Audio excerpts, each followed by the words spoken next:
Welcome back to ADHD Whiskey, everybody. My name is Matt, if you didn't know that. If you're new to the channel, hi. Thank you for showing up, finally. Hit the subscribe button and hit the thumbs up and leave an apology message down below, because you should have been here by now. In today's video, I'm telling you about my 2024 Whiskey of the Year. If it sounds like I'm a bit under the weather, that's because I got sick for the first time in about a year. Let's stop wasting time and get directly into this Bourbon of the Year video. Of course, I'll put 10 whiskeys on this list, starting with number 10 and ending in my 2024 Whiskey of the Year. But if we just had 10, that would be an ordinary list, so we must extend it a little bit. We're not going to extend the numbers, but I am going to extend a little bit of gratitude towards some bottles I required, and by required I mean acquired, in 2024 that deserve some credit. To be my Whiskey of the Year, to make my top Whiskeys of the Year list, has to be a bottle that I was able to acquire in 2024. I must own a bottle of it. The first two bottles that I acquired in 2024 that would have made this top 10 list are actually whiskeys that were released in 2023, so they don't make the list. By the way, if you're one of those people who watched my Rye Whiskey of the Year video and gave me a bunch of grief that Jack Daniel's barrel proof single barrel rye whiskey wasn't on the list, if you're one of those people who are like, I can't believe that he didn't put it on there. Oh, he doesn't even know what he's talking about. He only puts his friends' whiskeys on the list. Oh, look at him go. Look at him go and forget about one of the best rye whiskeys on the planet. I didn't forget. I did not forget. As a matter of fact, you should rewind a year and go watch my 2023 Whiskey of the Year video, because Jack Daniel's Single Barrel Barrel Proof Rye was number 2 on that list. It was my runner-up Whiskey of the Year in 2023 because it was released in 2023. That's when those came out. And that's why these don't belong on this list, but they're worth noting. Rebecca Creek Cask Strength 12 Year and Hardin's Creek Jacob's Well 211 month. Friggin' phenomenal. Two of my favorite things I had all year, but they weren't released in 2024. Therefore, they're not top 10 material, even though they're definitely top 10 material. Next is a bottle that was released in 2024, and I'm about to review it. But instead of putting this on the list somewhere and receiving a bunch of bitchings and moanings in the comments, I'm gonna go ahead and exclude it because, let's face it, nobody can get it. I've been saying bring me to Pappy since 2018, and finally in 2024, I was actually able to purchase a Pappy Van Winkle. Son of a bitch, hell yeah! Boom boom! I won the opportunity to purchase this bottle in a raffle at a local store. $400, Pappy Van Winkle 15 year. It's awesome, I love it. Where would it have fallen on this list? I don't know, I'll probably get to that in the review. But for now, it's gonna be left off the list just so that you guys can only complain about me getting a bottle via my own money. I spent my own money on it, and not be able to complain that I put it on the list somewhere. But don't worry, there will be things on the list that you'll be able to complain about, I promise. Number 10 on my list is this son of a biscuit. It is Westward Milestone American Single Malt 2nd Edition.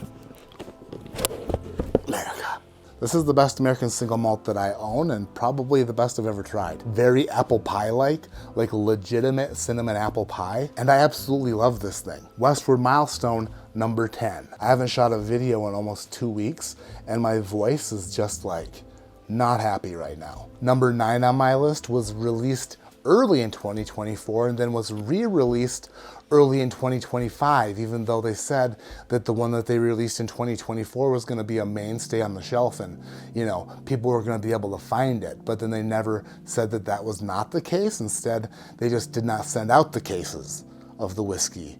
They just didn't. So in early 2024, we were able to find a few of these here and there, prices up through the roof.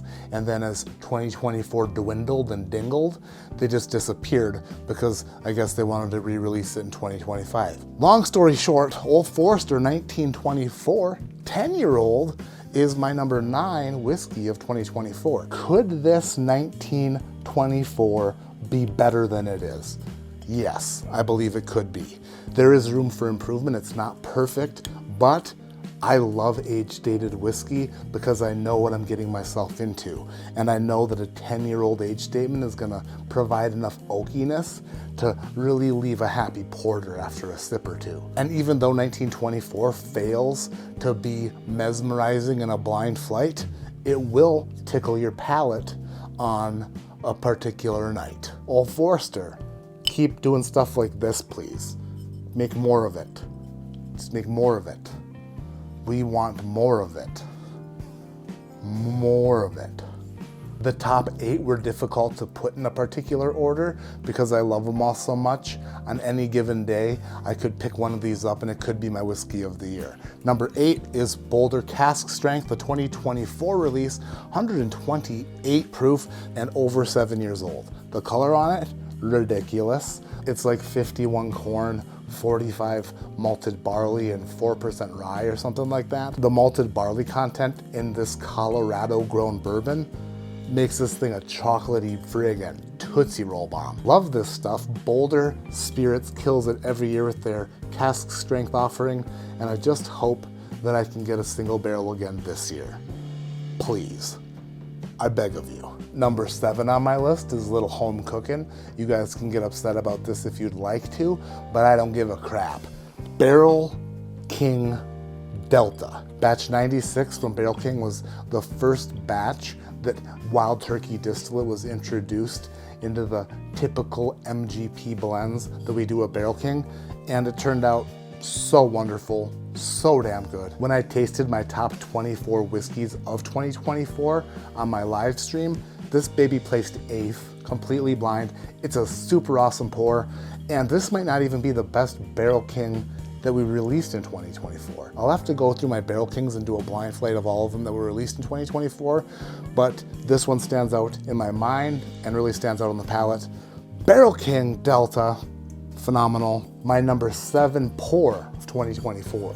Number 6, Jack Daniel's 12-year batch number 2. This Lynchburg leaf blower won't only blow leaves, but it'll blow your mind.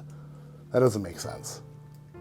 It's really good. I feel like the first batch of Jack Daniel's 12-year was a far superior pour than the second batch, and the sample I tried of the 10-year Jack Daniel's from 2024, I felt was better than the 12-year as well. I didn't get a bottle of the 10-year though. The 12 still super awesome, super full flavored, super powered Jack Daniel's. Absolutely love their age-stated line. And even though the 12-year batch 2 didn't necessarily go nose to nose and put up a big time fist fight with batch number 1, still belongs on this list for some of the best whiskeys I had in my possession in 2024. Numero 5. Number 5 on my list, you would think would be something old or something new, but would you believe that it is both? It's friggin' both. It's New Riff, and it's their oldest release to date.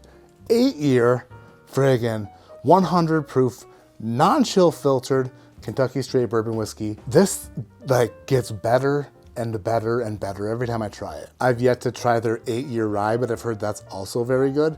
But this dang friggin' profile, this New Riff distillate keeps getting better and better and better the older it gets. When it was 4 years old, I said I couldn't wait to see what it tasted like when it got 8. Now that it's 8, I was like, Matt, you're super smart. Way to predict that. Now I can't wait to try it when it's 10 or 12. This stuff keeps getting better. New Riff, keep pumping out this older friggin' bourbon because we love it. And by we, I mean me. I love it. Number 4. This came in first place in my blind tasting of my 24 favorite whiskeys in 2024, but that blind tasting only tells me so much. Knob Creek 18 release number 3 turned out to be my favorite on that night, but I know that it's not my favorite every night. I do adore this stuff. It is reasonably available. It's around 200 bucks. The Jim Beam profile, the nuttiness is aged out of it, and it's just a glorious, oaky, sweet, viscous journey of a bourbon. Knob Creek 18, number 4 on my list of top pours of 2024. My voice is fading quickly, therefore I better make this top 3 quick. Number 3 on my list is no stranger to my top 10. We've already had one of these distilleries releases in this list already, but 2024 Jack Daniel's Coy Hill Barrel House 8 is being awarded a podium spot, number 3 on my list.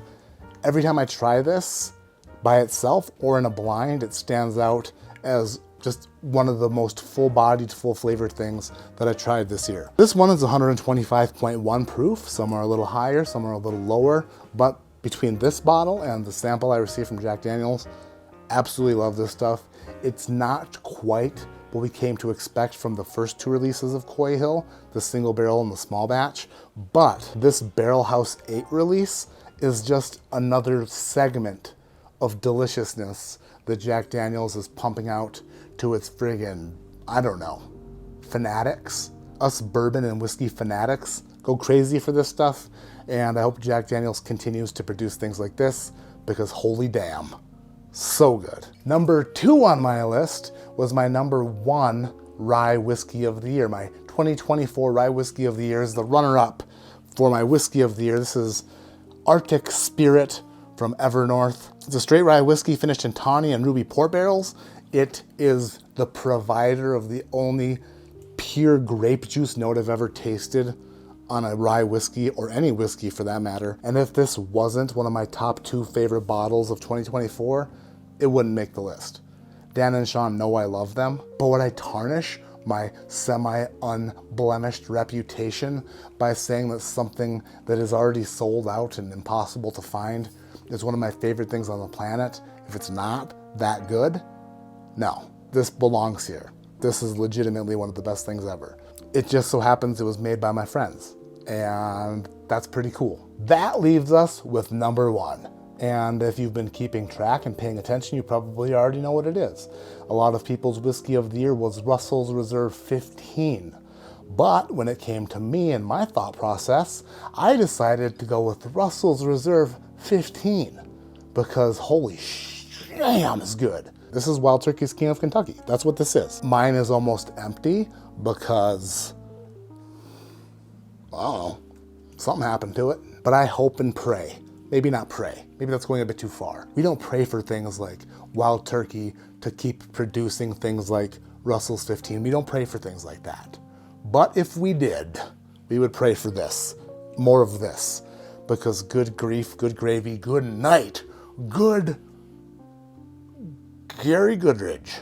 I wish this whiskey regenerated in the bottle, because when it's empty, and it's about to be, I'm gonna miss it. I'm gonna miss it. Russell's 15, a monster of a pour, absolutely phenomenal. I love it so much, and damn, it's my whiskey of the year. It's my whiskey of the year. Surprise, motherfucker. I don't know. This is it. This is my jam. This is right up my alley. This is what I'm talking about. Hit the subscribe button if you're not subscribed. Hit the thumbs up. Leave a comment down below. Trash me for something on this list that I know you want to trash me for. I'm used to it already. And if you don't find anything on this list that you want to trash me about, then you can call me names or give me a virtual titty twister. Whatever you like. Whatever makes you feel better. See you guys in the next video. My name is Matt. This is ADHD Whiskey. Like I always say, keep your head in the clouds, but your mind on knowing when to stop talking before you literally can't talk anymore. It's kind of where I'm at right now. So let's just stare at each other for a minute or so while these credits roll.